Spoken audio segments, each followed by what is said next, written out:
لله رب العالمين والعاقبة للمتقين والصلاة والسلام على سيد الأنبياء والمرسلين خاتم النبيين محمد وعلى آله وصحبه أجمعين أما بعد. میرے دینی اور ایمانی بھائیوں، بزرگوں اور دوستوں، سب سے پہلے میں عید الفطر کی آپ تماموں کو اور پورے عالم اسلام کے مسلمانوں کو مبارکباد دیتا ہوں اور اللہ تعالیٰ سے دعا کرتا ہوں کہ اللہ تعالیٰ اس عید کو پورے عالم اسلام کے لیے، خصوصاً ہمارے ملک کے لیے خیر و برکت، عزت، امن اور سلامتی کا باعث بنا چاہتا. میرے دینی اور ایمانی بھائیوں، اس وقت گرمی کی شدت بھی ہے. کوشش کروں گا کہ مختصر 3-4 باتیں آپ کے سامنے پیش کروں. پہلی بات تو یہ ہے کہ یہ عید اللہ کی طرف سے انعام. رمضان المبارک کے مہینے میں ہم نے اللہ کی جو عبادت کی، اپنی خواہشات کو دبا کر، بھوک کو دبا کر اللہ کے لیے قربانیاں دی، شب و روز اللہ کو راضی کرنے میں گزارے، راتوں کو اللہ کی یاد میں ہم نے زندہ کیا. ان قربانیوں کی برکت اور اس کے بدلے کے طور پر اللہ تعالیٰ نے عید کا ایک تحفہ ہمیں عنایت کیا، تو اس پر ہمیں اللہ کا شکر ادا کرنا چاہیے. اللہ کے رسول صلی اللہ علیہ وسلم نے ارشاد فرمایا تھا کہ للصاحب فرحتان، فرحۃ عند فطری وفرحۃ عند لقاء ربی، کہ روزے دار کے لیے 2 خوشخبریاں ہیں. ایک خوشخبری تو رمضان کے بعد جو عید کا دن ہوتا ہے اس میں ہوتی ہے، اس میں روزے دار خوشیاں مناتا ہے. اور دوسری جو خوشی ہوتی ہے وہ اس وقت ہوتی ہے جب بندہ اللہ کے دربار میں حاضر ہوتا ہے. دوسری بات یہ ہے کہ رمضان کا مہینہ ہم نے اللہ کی عبادت میں گزارا، تو اب رمضان کے بعد بھی ہمیں اللہ کی عبادت میں اپنی زندگی کو گزارنا ہے.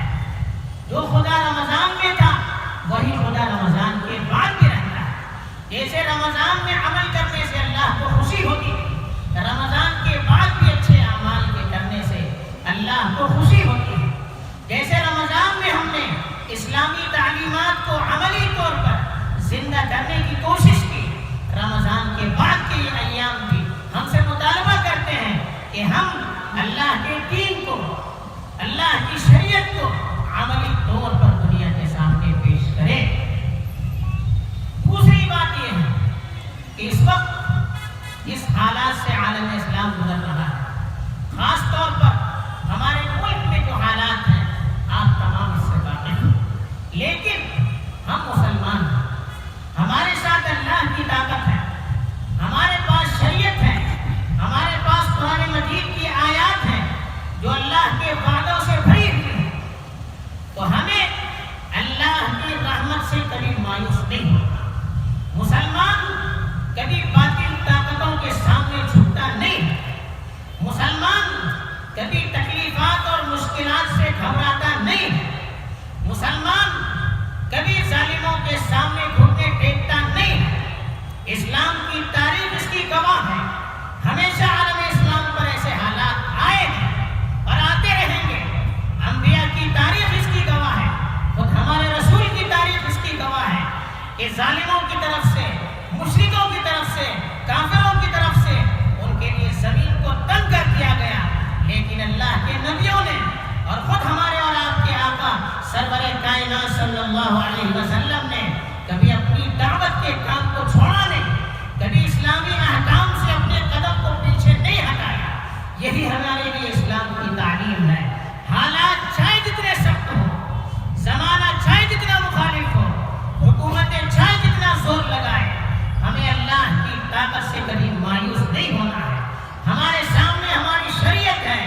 اللہ کا ارشاد ہے وَاصْبِرْ لِحُكْمِ رَبِّكَ. جتنے حالات آتے ہیں وہ اللہ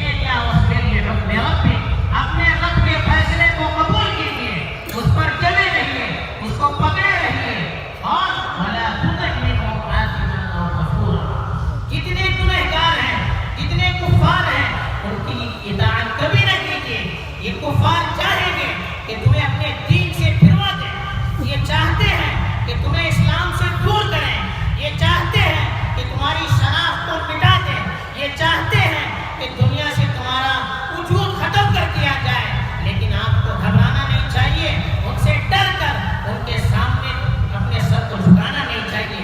اس لیے کہا وَلَا تُطِعْ مِنْهُمْ آثِمًا أَوْ كَفُورًا، ان میں سے جو گنہگار ہیں، جو کافر ہیں، کبھی ان کی بات مت مانیے، کبھی ان کے سامنے اپنے آپ کو سرنڈر مت کیجیے۔ پھر کیا کرنا ہے؟ پھر کیا کرنا ہے؟ وَلَا تُطِعْ مِنْهُمْ آثِمًا أَوْ كَفُورًا وَاذْكُرِ اسْمَ رَبِّكَ بُكْرَةً وَأَصِيلًا۔ ہمیں کیا کرنا ہے؟ صبح و شام اللہ کو یاد کرنا ہے، اللہ سے اپنے تعلق کو جوڑنا ہے، اللہ کی شریعت سے اپنے تعلق کو جوڑنا ہے، اللہ کے احکام کے تابع اپنے آپ کو بنانا ہے۔ آج بھی آپ یقین کیجئے ہماری زندگی 100% شریعت کے مطابق آ جائے گی، 100% چھوڑیے 50% بھی آج بھی ہماری زندگی عملی طور پر شریعت کے مطابق ہو جائے گی۔ آج بھی حالات بدل سکتے ہیں، حالات اللہ کے حکم سے بدلتے ہیں، ہمارے اعمال کا بڑا دخل ہوتا ہے حالات کو بدلنے میں۔ تو اس لیے اللہ نے کہا وَسَبِّحْهُ بُكْرَةً وَأَصِيلًا، صبح و شام اللہ کی بڑائی کیجیے، اللہ کی تسبیح کیجیے، اللہ کے ساتھ لو لگائے رہیے، اللہ کے احکام پر عمل کرتے رہیے۔ وَمِنَ اللَّيْلِ فَاسْجُدْ لَهُ وَسَبِّحْهُ، کہا رات میں آپ اللہ کے سامنے نمازیں پڑھیے، تہجد پڑھیے، اور وَسَبِّحْهُ سُبْحًا طَوِيلًا، اور اللہ کا ذکر کثرت سے کرتے رہیے۔ یہ علاج بتایا ہے جس خدا نے اس دنیا کو بنایا، جس خدا نے فیصلے دنیا پر نافذ کیے ہیں، اس خدا کا حکم ہے ایسے حالات میں ہمیں اللہ کے ساتھ اپنا تعلق توڑنا ہے۔ دوسری چیز، حالات کے متعلق ہمیں یہ یاد رکھنا چاہیے، آج کی طاقتیں یہ چاہتی ہیں کہ مسلمانوں کے وجود کو ختم کرنے کے لیے، ان کی شناخت کو مٹانے کے لیے، ان کے پیغام کو ختم کرنے کے لیے ان کا تعلق دو چیزوں سے کاٹ دیا ہے۔ پہلی چیز تو یہ ہے کہ اجتماعی قیادت، گروپ لیڈرشپ جو ہماری ہے، ہماری قیادت اور ہمارے جو ملی ادارے جن سے مسلمان جڑے ہوئے ہیں، ان سے مسلمانوں کو بدگمان کیا جائے، ان سے مسلمانوں کو کاٹا جائے، ان اداروں کے اندر، ان گروپوں کے اندر، ان قیادتوں کے اندر توڑ ڈال دیا جائے، پھوٹ ڈال دیا جائے، انہیں تقسیم کر دیا جائے۔ کبھی یہ بہانہ بنا کر کے قیادت جھوٹی ہو گئی، کبھی یہ بہانہ بنا کر کے لوگ کمزور ہو رہے ہیں، کام نہیں ہو رہا ہے، طرح طرح کی وسوسے شیطان ڈال کر ہمیں اپنی قیادت سے، اپنے اداروں سے دور کرنا چاہتے ہیں، اور ہمارے اداروں کے اندر، ہماری قیادتوں کے اندر توڑ پیدا کرنا چاہتے ہیں۔ تو اس لیے یاد رکھیے، اگر ہم نے اپنی قیادت سے بغاوت کی، ہم نے اپنے اداروں سے بغاوت کی، تو ہمارا نہ سیاسی وجود رہ سکتا ہے، نہ ملی وجود رہ سکتا ہے، نہ ہمارا تصور باقی ہو سکتا ہے۔ دوسری جو سازش وہ کرتے ہیں، آج کل ہم میڈیا پر روز دیکھتے ہیں، اسلام کے خلاف پروپیگنڈے کر کے، اسلامی احکامات کے خلاف پروپیگنڈے کر کے، اس کو غلط سلط میڈیا کے سامنے بیان کر کے، غلط سلط لوگوں کی ڈبیٹیں کرا کے، مسلمانوں سے ایک تو علماء سے مسلمانوں کا اعتماد ختم کیا جا رہا ہے، اور دوسرے اسلامی احکام کے سلسلے میں شکوک اور شبہات میں مبتلا کر کے ان کو اسلام سے دور کرنے کی سازش کی جا رہی ہے۔ یاد رکھیے، علماء انبیاء کے وارث ہیں، دین کا وجود عملی طور پر اس وقت تک باقی رہے گا جب تک علماء سے ملت جڑی ہوئی رہے گی۔ دشمنوں کو معلوم ہے کہ جب تک یہ ملت اپنے علماء سے جڑی رہے گی تب تک ان کو گمراہ نہیں کیا جا سکتا، جب تک یہ اپنے علماء سے جڑی رہے گی تب تک اپنی مرضی کے مطابق ان کو چلایا نہیں جا سکتا۔ یہ ان کا 300 سالہ سازشوں کا مطالعہ ہے۔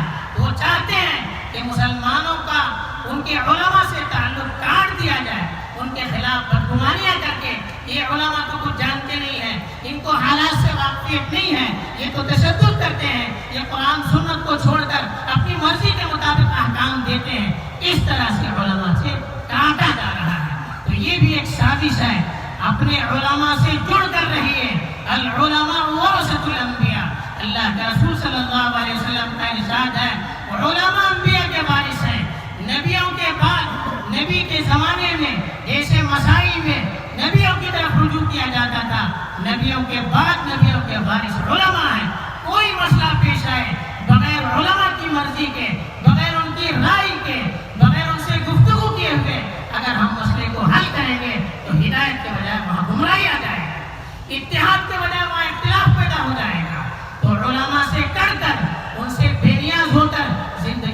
جانے کا کبھی خواب میں بھی تصور مت کیجیے.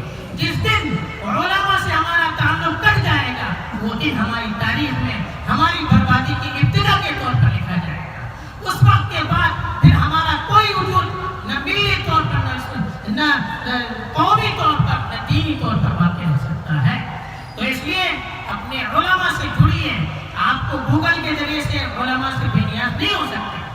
آپ کتابوں کو پڑھ کر علماء سے بے نیاز نہیں ہو سکتے.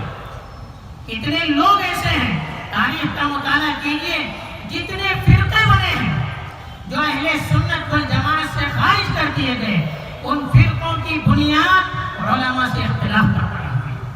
اپنے زمانے کے معتبر علماء کے خلاف انہوں نے بغاوت کی, ان سے کٹ گئے تو اہل سنت والجماعت سے ان کو خارج کر دیا گیا. تو اس لیے ہمیشہ اپنے آپ کو علماء سے جوڑے رہیے. ہمارے دین کی بھی حفاظت ہے, ہمارے تشخص کی بھی حفاظت ہے. تیسری بات اس ملک کے تعلق سے یہ بھی میں کہنا چاہوں گا کہ یہ ملک ہمارا اپنا ملک ہے.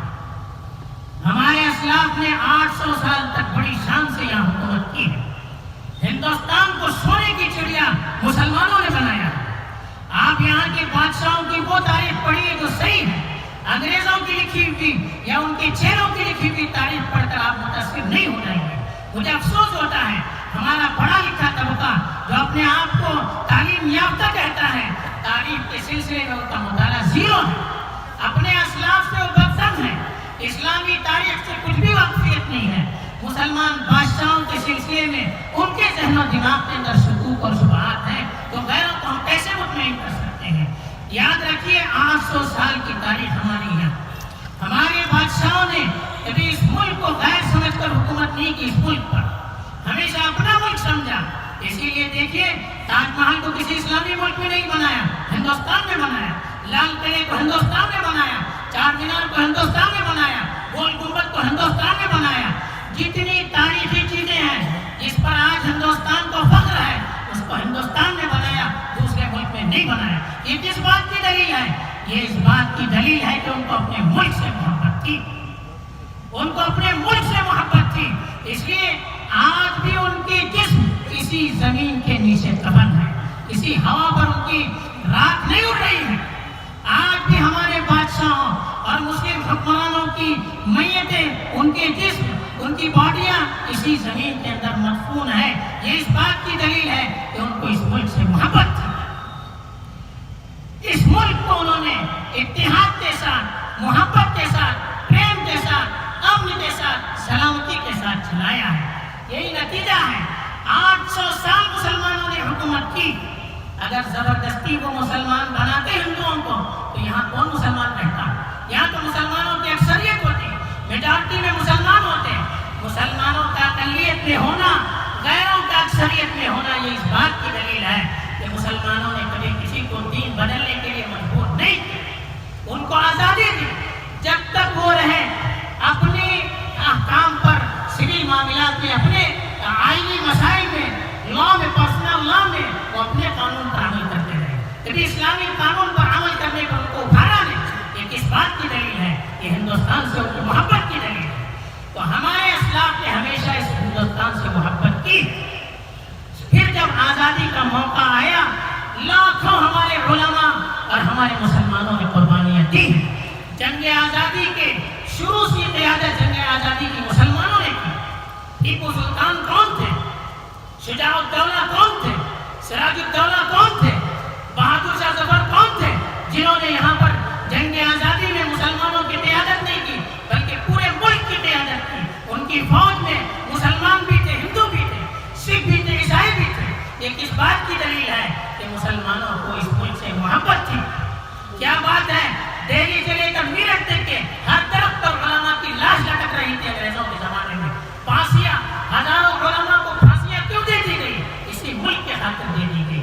اس ملک کو ہم نے اپنے خون سے آزاد کیا.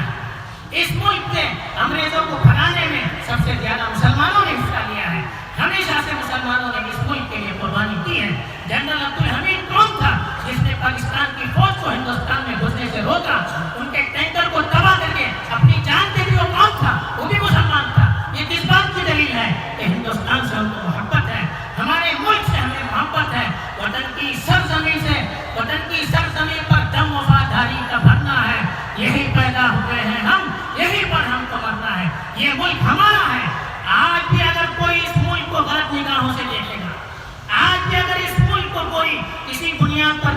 کرنے کی کوشش کرے گا. آج بھی اگر کوئی اس ملک کے امن، اس ملک کی محبت، یہاں کے پریم کو ختم کرنا چاہے گا تو اس کی حفاظت کے لیے سب سے پہلے آگے بڑھنے والے مسلمان ہوں گے. تو میں اپنے بھائیوں سے کہوں گا کہ اس ملک کی حفاظت کے لیے، اس ملک کی ترقی کے لیے، اس ملک کو حق کی طرف لے جانے کے لیے آپ لوگ آگے بڑھیں، اپنے اخلاق سے، اپنے کردار سے، اپنے کیریکٹر سے اور اپنے دین کے پیغام سے اس دنیا کو، خاص طور پر ہمارے اس ملک کو صحیح سمت پر لانے کی کوشش کریں.